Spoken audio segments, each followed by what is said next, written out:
All right. This should be kind of different. How's everybody doing tonight? Doing something different because tonight I got both hands. I don't have to hold the screen. I actually got something to hold it. Now, in hindsight, I kind of wish I had rotated it around so that I could look over there. For some reason, that just feels more natural with the way I'm sitting. Let's try that. Let's just see what happens. As you know, we at the beginning of these things, always trying to figure out how everything works.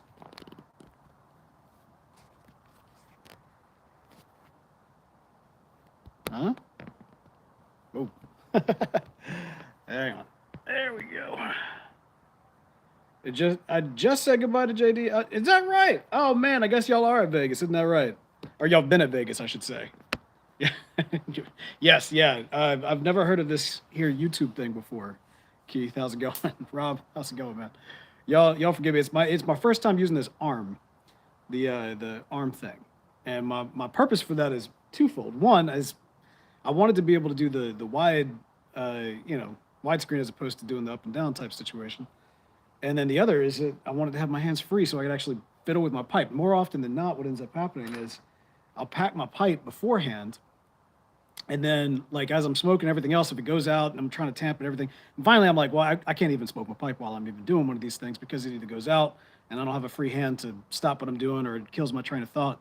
This way I can actually enjoy my pipe and do it. Not only that, this evening we are enjoying a little bit of the Dalmore. There you go. Portwood Reserve. There's a reason for this in particular, and I'll explain that here in a minute. And then,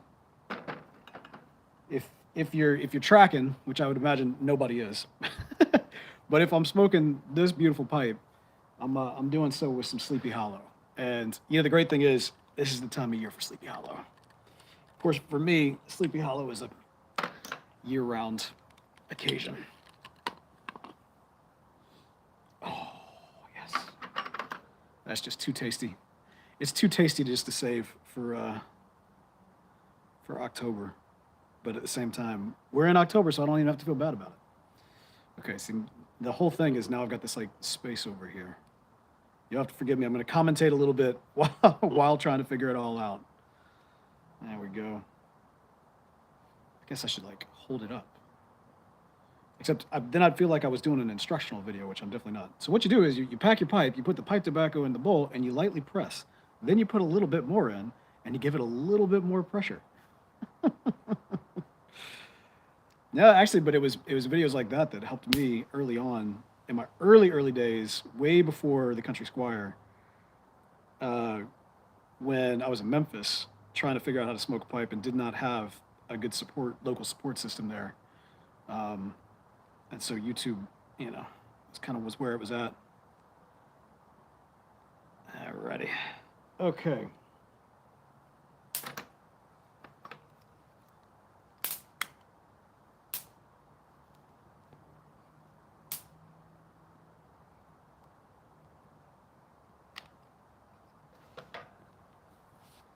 So much nicer to do that without having to try to make it all work with one hand. Okay, where's my... There we go. I'm realizing though that there's a benefit to getting all this done ahead of time, and that's that you don't have to actually, wait for me to finish doing what I'm doing before we gotta sit, chat, and chill out for a bit.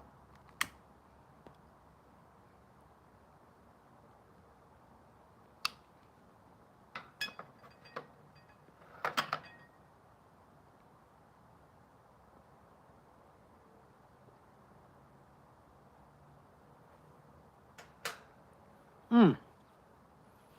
Oh man, how y'all doing? Y'all doing good? Okay, now this is actually all right. One more. I know y'all get sick of me commentating, but what's happening is the camera's over here, but now the chat's over here. So in order to read the chat, I got to look away from the camera. Man, what you gonna do? Let's see. Rob commenting on the scotch says, "Nice scotch, nice pairing. Would be good with barbecue. Always good with barbecue. Actually, I had a beef soup. I made a variation of my grandma's Christmas beef soup tonight, and well, I worked on it all day, but it was delicious, so good. And then after that, I made a had a strawberry, raspberry, and blackberry pie that I made and served up with some Neapolitan ice cream. It was delicious. Hey man, good to see you. Smoke some GLPs, of course. Lovely. And this pipe right here, this was a gift from Mark VV, and it has become my absolute favorite pipe. Uh, I love it for a lot of different reasons. It's just a gorgeous pipe. It's Ardor. I love the kind of the hat looking design on it. It's very much got a kind of a St. Patrick's thing going with kind of a little bit of a leprechaun hat, and then you can't really tell in this light, but it's got a gorgeous acrylic green to it, and then just the shape. Just it feels good in the hand. It's the perfect amount, like perfect bowl for me, um, and it's just been my go-to.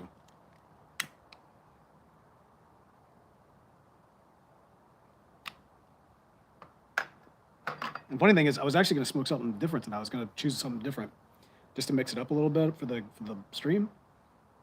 But I was like, why? Just why don't you just smoke what you like, you know?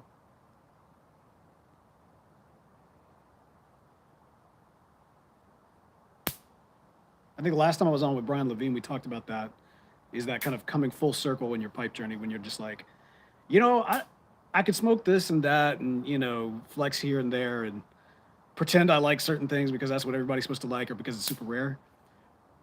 Or you could just smoke what you like and not care what anybody thinks, and that's when you've made it.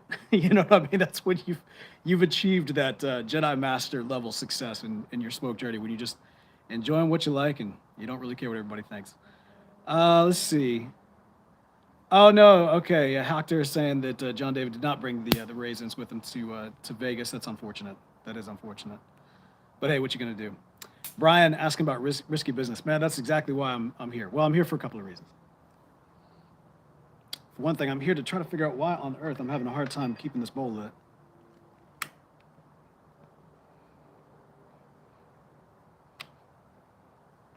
I want to share some things about that show, the Risky Business show, and then also share kind of a couple things from my trip to Ireland.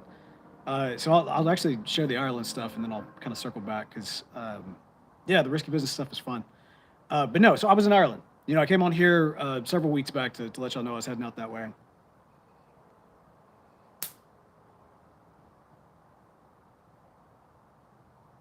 But not just Ireland. I also went up to the Isle of Islay in Scotland. Did a lot of distillery tours. Really developed a taste for Irish whiskey. I'd never really given Irish whiskey much of a chance before, and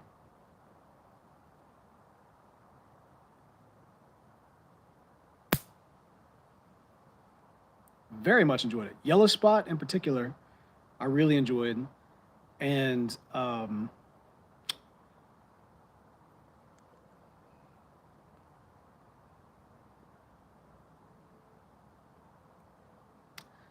tried some Redbreast 27 as a treat because that stuff ain't cheap. But I got a dram of that in this little port town in Dingle, and man, that stuff just knocked my socks off. I mean, that was incredible. You ever get the chance to try some Redbreast 27? That might have been the best thing I have ever drinking in my entire life. That was so good. Um, and I'm kicking myself for not picking up a bottle while I was there because it's expensive. It's expensive there. It's very expensive and hard to get here, but it's less expensive but still expensive there and readily available. So, you know, I would have liked to at the very least add it to the collection and save it for an extremely special occasion, but I didn't bring back that. I did bring back a ton of scotch. They brought back a ton of scotch. But anyway, that's the thing. After having that 27, I was like, man, it's the port cast type deal. So I started looking into like what are some, port cast whiskeys and scotches here that I could try that would not be nearly as expensive. And so that's why I got some of this stuff, the Dalmore. Now, as I understand it, I'm not as familiar with the brand. Like I'm not as familiar with their stuff. But I know for this in particular, they don't put what the age is, um, which is a little frustrating. And it's a blend. It's a blend of scotches, but they don't even put the age of kind of the age range of what the blends are. So that's a little frustrating, but it is what it is. And honestly, it's not bad, but do find that it is more of a, you know, it's far more flavorful on the nose than it is like sipping.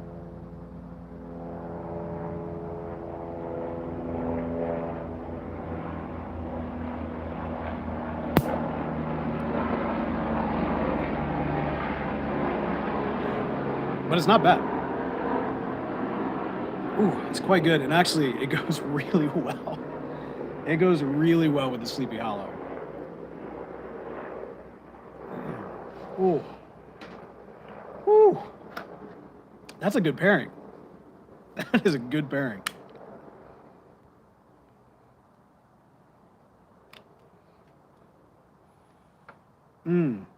Y'all know, like, once you pack your pipe, how your fingers, especially if it's something that's got some good casing on it, like Sleepy Hollow, your fingers take on like the smell pretty quickly. And so as I was as I was taking a sip, like I was smelling the Sleepy Hollow, you know, on my fingers, and it was just really, it was just popping. It was good stuff. It was real good stuff. Yeah, Rob, absolutely. Redbreast is absolutely fantastic. The Spot whiskey, so Hoctor, I had, like I said, I really liked Yellow Spot. I was kind of so on Green Spot, but those were really the only two I had. So I would love to try more.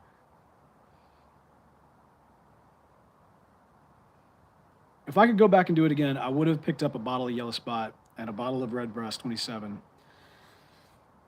That probably would have put me over on my customs. So, you got kind of well, let's say just allegedly that you can have so much alcohol or so much money that you spend and then you bring it back in. So allegedly everything's fine.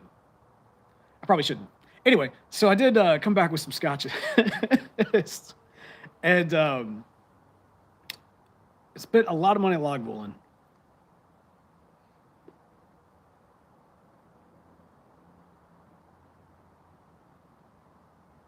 We did a tasting experience where they brought us back into the barrel room. They had 7 of these huge barrels, like right in the center. And this older gentleman, I forget his name off the top of my head, short dude, came around and basically they just sat us all around an oval and they just kept on giving us samples.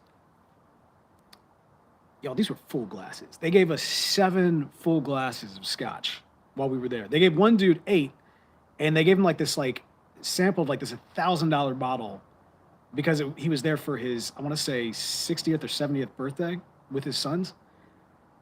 Lucky. But anyway, so they did the whole thing. They pulled it out of the barrel and served us all up. It's fantastic. Tried a bunch of different of their barrels there. My wife is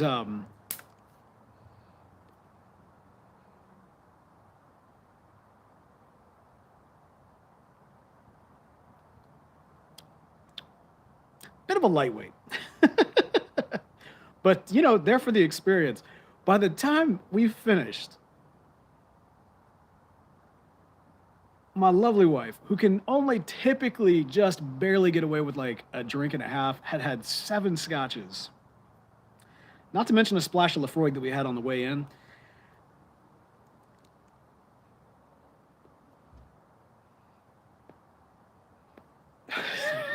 In the gift shop on the way out, she was just like, you can buy anything you want. It's such a magical place here. She was just all over the place. It was so funny. I got a video of her saying it. I'm not sharing it anywhere. I've showed it to a few friends. They're like, you got to post that. It'll go viral. I was like, that is exactly why I'm not posting it. It is so funny. Because she's saying just like, oh, buy everything you want. And I'm like, all right, I got full range. I was like, let me get 2 of these distillery exclusives. Let me get 1 of your Blues Festival distillery exclusive. And I got something else, but I can't remember what that is off the top of my head. But anyway, yeah, I basically I think I had 4 different kind of distillery exclusive. I got 2 of them plus 2 of the main distillery exclusive. And it was so much fun. It was absolutely incredible. But yeah, so I've got those. I'm looking forward to busting them in. The Blues Festival one in particular, I got with a goal of, that was probably the most expensive scotch I brought back. I'm busting that open in New Orleans next year when my family is down in New Orleans for Crew of Loki. Y'all may remember last year we did our kind of first march with the crew Chewbacca's from Mardi Gras, and it was me and my brother and my sister. This year we're doing a little bit bigger. We're bringing in spouses, and we're also bringing, or we're bringing our kids down, but they won't be in the parade. And so it's gonna be a lot of fun. And so it's, I was like, this is a great special occasion to bust open something special, and yeah, so very much looking forward to that. But yeah, Ireland was absolutely incredible. I came back, I was like, my goodness, why don't I live in Ireland? Why don't I, like, you just going around, you got these beautiful green fields, it's gorgeous countryside. Everybody was lovely. The people were just so wonderful, and and it was cool. And living in Houston, it's almost never cool. We got a nice cool evening tonight, but I loved that weather. People just complain about the weather because it's all like drab and rainy and everything else. I love it. I'll take that any day.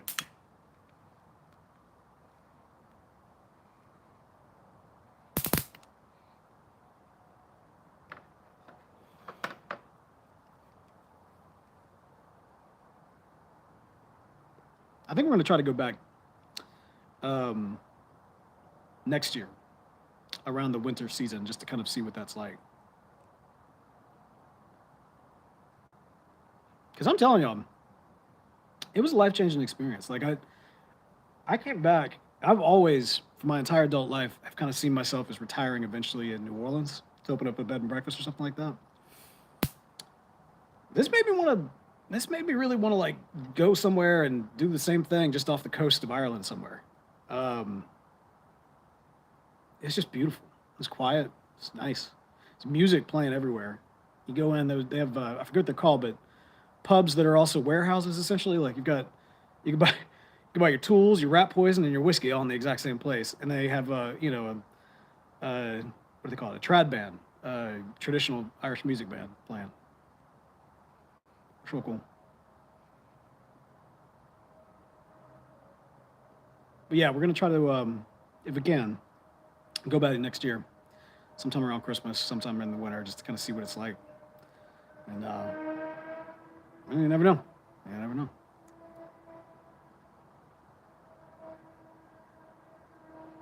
Mm. But yes, risky business. So I'm sure that many of y'all have seen, if you haven't already, posted the first kind of preview intro episode for Risky Business. I put it on the main channel, but then I also put it here as well, so some of y'all can find it. If you haven't, subscribe to the podcast. You can find it on iTunes, Spotify, Risky Business with Bo York. There's a lot of them. So if you just check the show notes for the episode I put out here, it's got the links to it as well.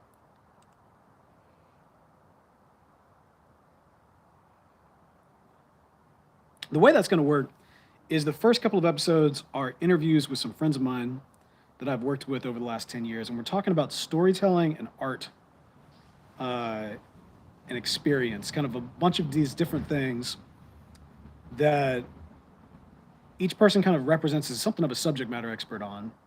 And it's all building up to what will essentially be a production journal for a project that I'm working on right now that many of y'all have already heard me talk about. It's a play, it's an immersive play.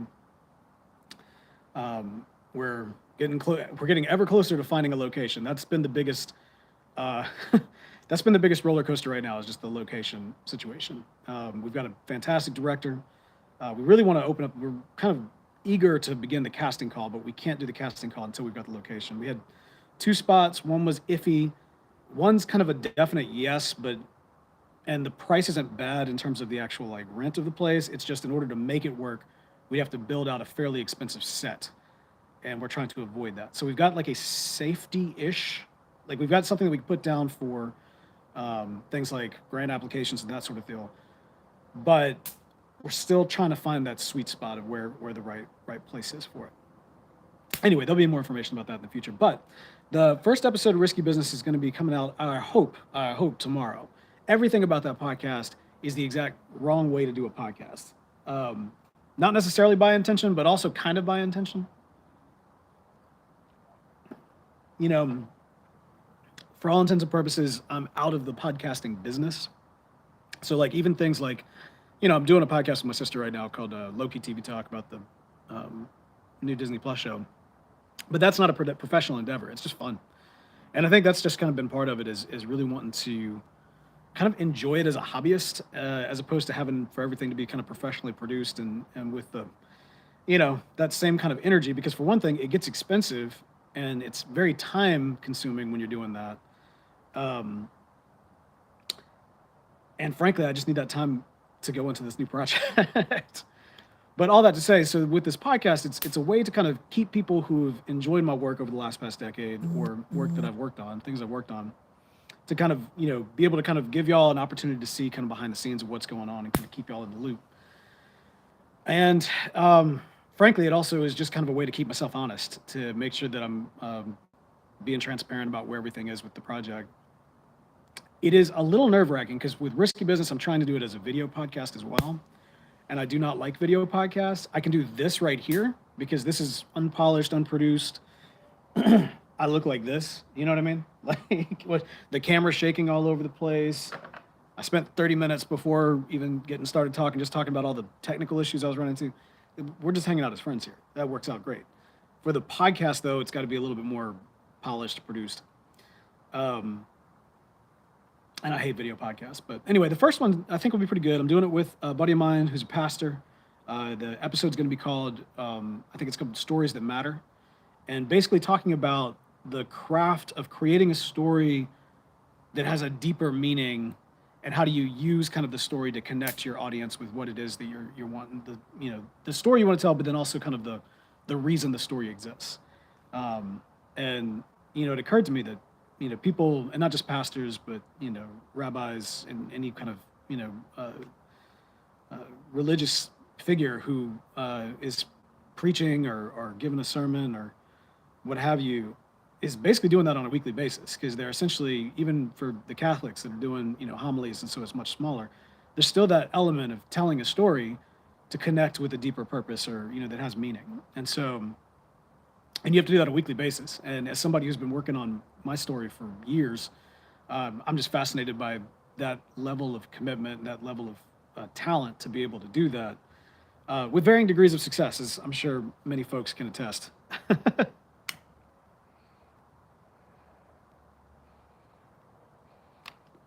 But I'm looking forward to that one going out. That'll be tomorrow, sometime. And then the next one I'm having, the next one is with talking about art and experience with a tobacconist from Jackson, Mississippi. That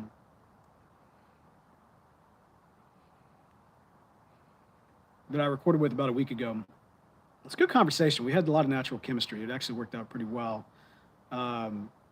That episode might end up being one of the longer ones. We might end up cutting some of it and maybe dropping it, anything that, because I got to clean it up and make sure that it's, applicable for kind of what the space that we're going with it, but might have to drop it somewhere else. That episode, haven't given it a name yet. Considering calling it not episode 501.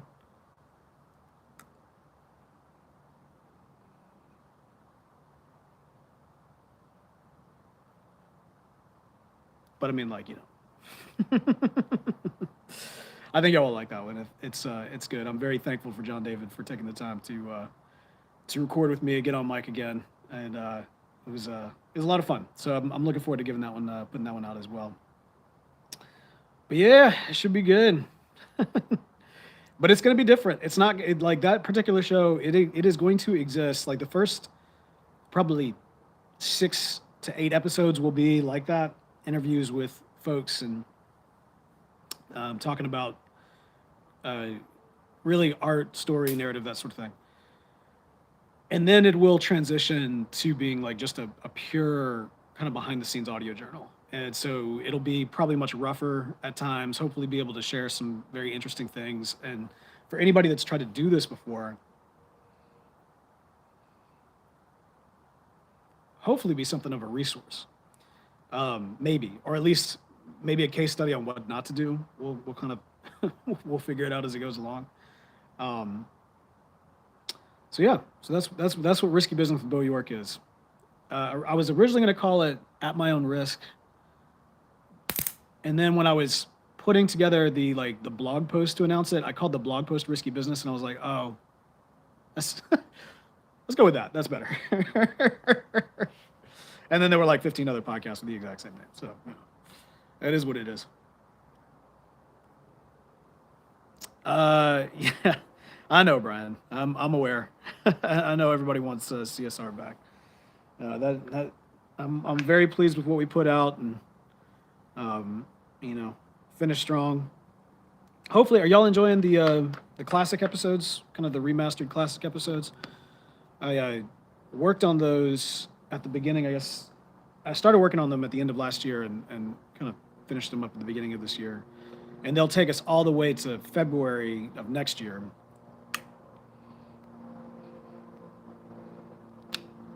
But if people are enjoying them, I might do some more.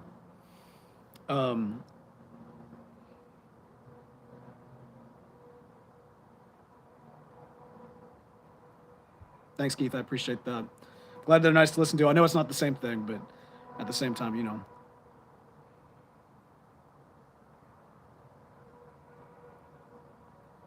It's weird listening to those older episodes. Like it takes you back to a different, for me, it takes me back to, you know, goodness, 10 years ago. So it's just a completely different time in my life. Think about how much has changed back then. But yeah, I'll need to,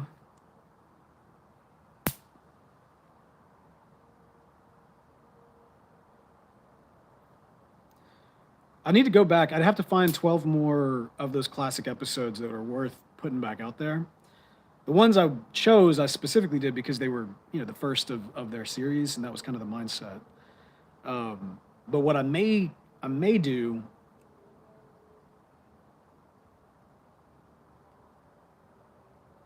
is just kind of review them to cherry pick a few. Like, if I'm not mistaken, our first ever Separating the Stigma episode was in the first 100 episodes. And so that might be a good one. I was always very proud of that one. Even though it was polarizing, it was kind of early CSR polarizing content.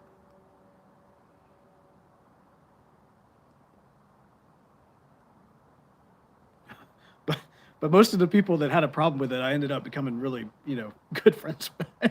So, you know, well, not polarizing.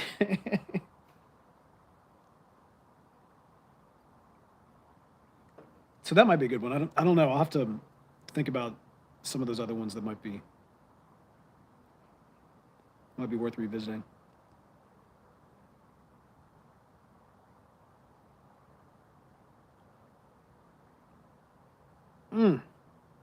It's nicer. I can actually typically this is when I have to kind of cut it off because my pipe's gone out like 20 minutes ago, and I want to end this thing so I can relight it. But since I got my hands, I can actually have been able to fiddle with it the entire time. Apologize for the, you know, constant bouncing and everything else.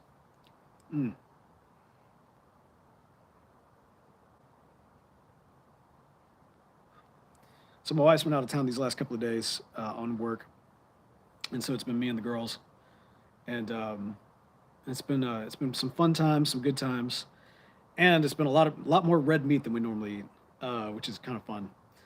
I had got a big tomahawk steak the other night. Grilled that up. Actually, I didn't grill it up. I did it inside. I did it on the reverse sear. Whew, it was so good. It was so good. And in fact, like, I'd given the kids like hot dogs earlier because this is like daddy's reward type situation. But as I'm sitting here, I'm eating this. I'm like, this is so good. So I call the kids down and I give them a bite of it, and they actually like it. Which, especially my oldest, almost never likes meat, but she absolutely loved it. And so I was inspired. I was like, okay, maybe taste buds are changing. Maybe I can kind of get them on board with some new stuff. And so I took the bone from the tomahawk, and I had I've had a couple of vegetables that I've needed to use, and I had some leeks, and I chopped the leaves off the leeks and threw them in the pot with the bone and a couple other things, onion and black peppercorn and garlic and whatnot, and made a really, really nice bone broth that kind of inspired me.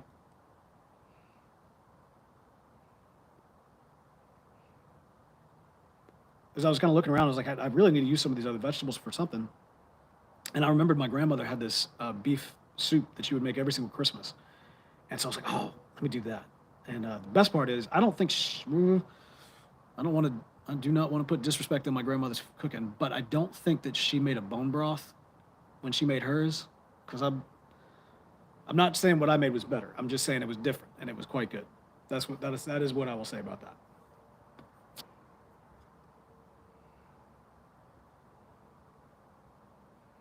Night, Brian. Thanks for hanging for a bit, man. Appreciate you.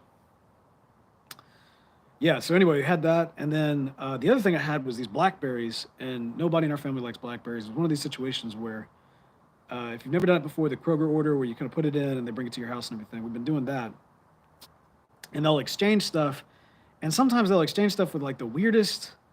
Like, why? What? This isn't the same thing at all.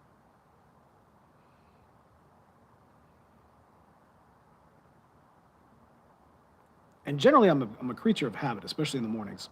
I have the exact same breakfast almost every single morning unless I go out. And it's a pumpkin muffin with pecans in it that my wife makes, and boiled egg and some berries and some coffee, occasionally some orange juice. But I need those berries. And so typically it's raspberries or strawberries or blueberries. But I don't eat blackberries. Nobody in our family eats blackberries. But they were exchanged, I can't remember if it was raspberries or blueberries, but they exchanged it for blackberries. So I had all these blackberries. They've just been sitting here for the last couple of days. And I thought, you know what? I wonder if I could like bake this up in a pie. Because a couple of days ago, we made like this fish pumpkin pot pie. I'm not even going to go into that right now. It was not good. But we had this leftover puff pastry, and I was like, yeah, let me see if I could whip up a kind of a berry pie. Ooh, it was so good. It was so good, y'all. Like strawberry, raspberry, blackberry, and a pie. I've never made a pie before in my entire life. Well, not a sweet pie. Like I said, I made this terrible fish pumpkin thing a couple days ago. It was awful. But I've never made a good pie in my entire life. It was so good. It was delicious. Kids ate it. I ate it. It was great. So anyway, we've got a couple more days where we're going to be kind of roughing it here until my wife gets back, which hopefully won't be too terribly long.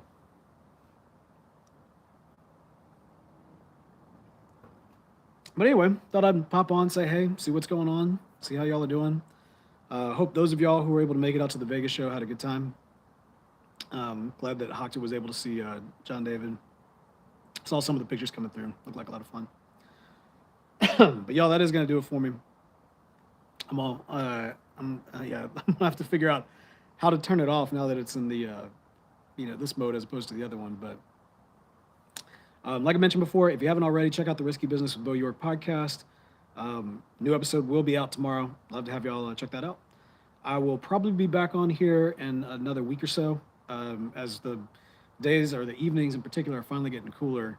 And now that I got this little arm thing, it's a lot easier to do. So I look forward to hanging out with y'all again in the future. Talk to y'all soon.